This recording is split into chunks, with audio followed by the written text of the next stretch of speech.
اللهم صل على محمد وعلى آل محمد بعدد كل شيء معلوم لك এই দোয়া এই দুটা এবং যদি ইব্রাহিম যদি করেন সেটাও আপনি করতে পারেন। আপনার কাছে যেটা সহজ হয় দৈনিক 100 বার এই আমলগুলো যে ব্যক্তি করবে রাসূল আকরাম সাল্লাল্লাহু আলাইহি ওয়াসাল্লামকে দিন শেষে দেখবেন। রাসূল আকরাম সাল্লাল্লাহু আলাইহি ওয়াসাল্লাম কিভাবে দেখেন? আলা রাসূলুল্লাহ সাল্লাল্লাহু আলাইহি ওয়াসাল্লাম আর-রুয়া মিনাল্লাহ ওয়াল হামু মিনাশ শাইতান। রাসূল আকরাম সাল্লাল্লাহু আলাইহি ওয়াসাল্লাম বলেন, এই স্বপ্নের মধ্যে আমি নবীকে দেখে ওই স্বপ্ন সত্য, ওই স্বপ্ন মিথ্যা হতে পারে না। মুমিন যখন ভালো স্বপ্ন দেখে রাস্তা করতে হয়, আর যখন খারাপ দেখে এরা শয়তানের পক্ষ থেকে হয়। যখন তুমি ভালো স্বপ্ন দেখবা তখন তুমি প্রশংসা করবা এবং শুকরিয়া তার সহযোগিতা করে নামাজ আদায় করবা। আর খারাপ স্বপ্ন দেখো তখন কি করবা? খারাপ স্বপ্ন দেখবার পরে এই বলার মধ্যে আউযু বিল্লাহি মিনাশ শাইতানির রাজীম,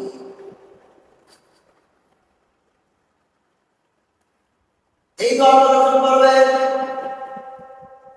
তোমার ক্ষতি করতে পারবে না। এবং তুমি এই দোয়াটা করো, আল্লাহুম্মা ইন্নী আসআলুকা খায়রাতিদ দুনিয়া ওয়া খায়রা মা ফিহা ওয়া আউযু বিকা মিন শাররি হাদিহিদ দুনিয়া ওয়া শাররি মা ফিহা বিদতুহা। তোমাকে শয়তান তোমাকে নিরাশ করতে পারবে না। যখন তুমি খারাপ স্বপ্ন দেখবা, তুমি যে কাজে সহজেবা ওই কাজ থেকে ফিরে অন্য কাজে সহজেবা। এরপরে তোমার মনকে ঠিক করবা আর তোমার ওই স্বপ্নটা করতে পারবে না। কোনো হাদিস নাই, এমন কেউ বিরাট দিতে পারবে না যে রাসূলুল্লাহ সাল্লাল্লাহু আলাইহি ওয়াসাল্লাম যখন সালাম দিবে, সালাম দেওয়ার পরে তার জন্য সমস্ত উলামা এবং সে জান্নাত এই সার্টিফিকেট আজ পর্যন্ত কোনো আলেম দিতে পারছে না, দিছে। কিন্তু হজ করতে গেলে হাদিস বলে কিনা সার্টিফিকেট দেয়, টাকা দেশ হজ করেছে আসছে বাড়িতে বলতেছে কি এখন এখানে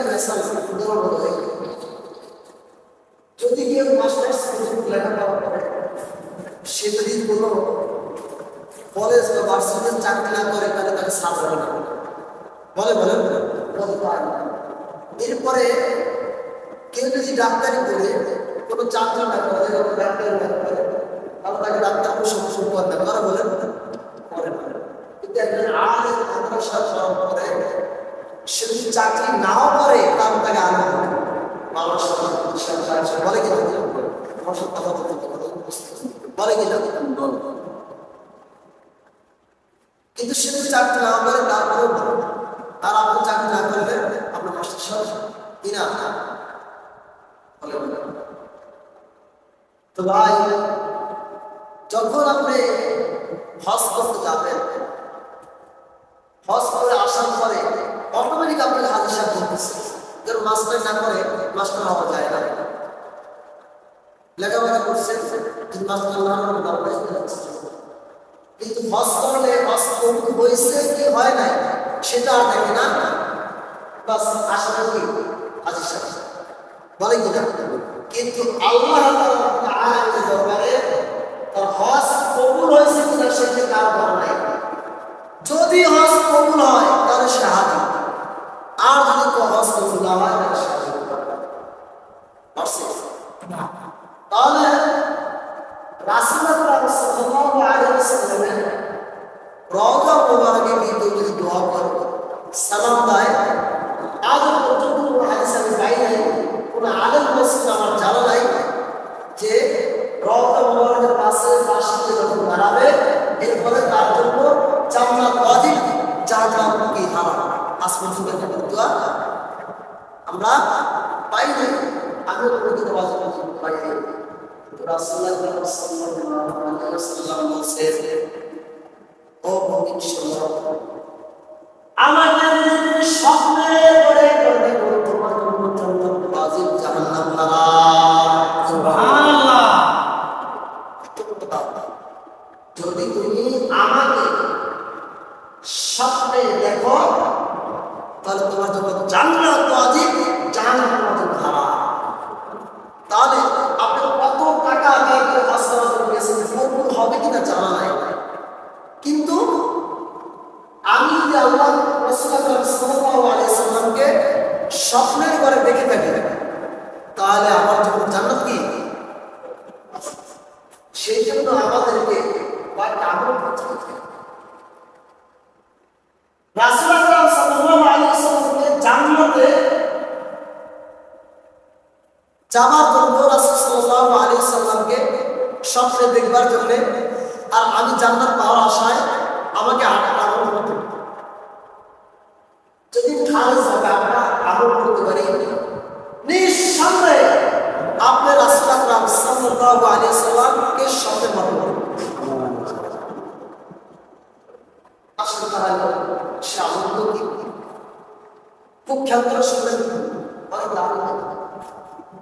সর্বপ্রথম এক নম্বর আপনাকে মিথ্যা থেকে পরিহার করতে হবে, মিথ্যা বলা যাবে না। দুই নম্বর সেটা ইবাদত করা যাবে না, জবরদস্তি করা যাবে না। তিন নম্বর হালাল রুজি উপার্জন করতে হবে। চার নম্বর যখন আপনি শুবেন, যে বিছানায় শুবেন ওই বিছানা পবিত্র করতে হবে। পাঁচ নম্বর আপনি ওই বিছানায় যখন শুবেন, শোবার সময় আপনাকে শুয়ে শুইতে হবে এবং আপনাকে ডাইন কাঁধে শুতে হবে। রাসূলুল্লাহ সাল্লাল্লাহু আলাইহি ওয়াসাল্লাম যখন শুইতেন ডান কাঁধে কি করতেন? শুইতেন এবং তার হাত মাথার নিচে দিয়ে শুইতেন। আল্লাহ সুবহানাল্লাহ। মাথার তলে কি হাত দিয়ে রাসূলুল্লাহ সাল্লাল্লাহু আলাইহি ওয়াসাল্লাম শুইতেন। কয় নম্বর হলো? 5। 6 নম্বর আপনাকে রাসূলুল্লাহ সাল্লাল্লাহু আলাইহি ওয়াসাল্লামের যে নিয়ম আছে সুন্নাত তরিকায়, ওই সুন্নাত তরিকায় করে আপনি চলতে হবে। রাসূল সাল্লাল্লাহু আলাইহি ওয়াসাল্লামের যে সুন্নাতগুলো রয়েছে ওই সুন্নাতগুলো আপনার মেনে চলতে হবে। আপনি যখন শুবেন, শোবার সময় আপনাকে ঘুমের দোয়া পড়া শুরু করতে হবে। কি করে বলেন ভাই? এরপরে আপনি শোবার সময় আপনাকে ইস্তিগফার করতে হবে, তওবা করতে হবে। কি করতে বলেন? তওবা করতে হবে। এরপরে সর্বশেষ যে কথাটা সেটা হলো আপনাকে দুরূদ শরীফ।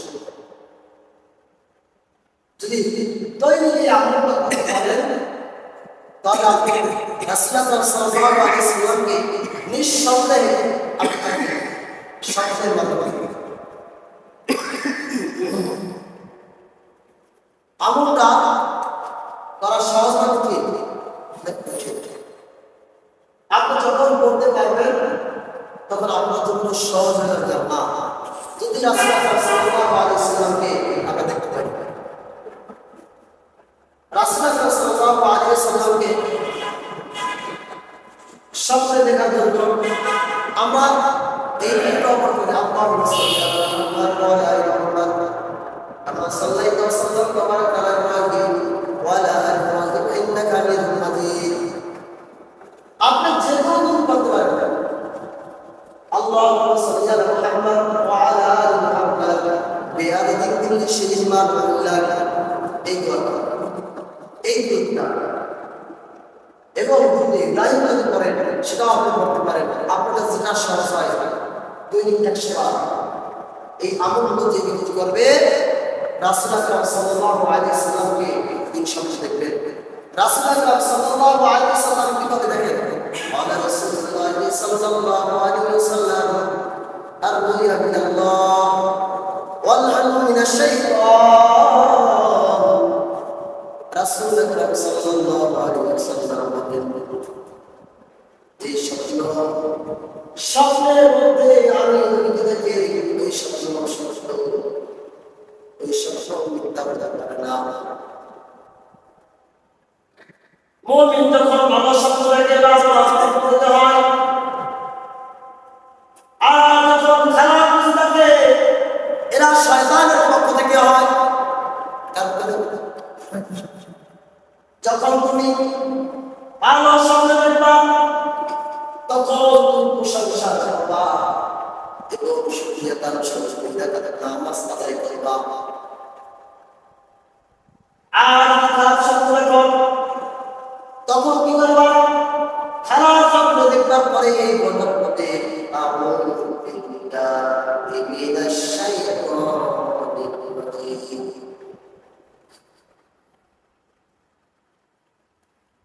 এই দোয়াটা যখন করবে তোমার ক্ষতি করতে পারবে না। এবং তুমি এই দোয়াটা করো, আল্লাহুম্মা ইন্নী আসআলুকা খায়রাতিদ দুনিয়া ওয়া খায়রা মা ফিহা ওয়া আউযু বিকা মিন শাররি হাদিহিদ দুনিয়া ওয়া শাররি মা ফিহা ইদতুকা।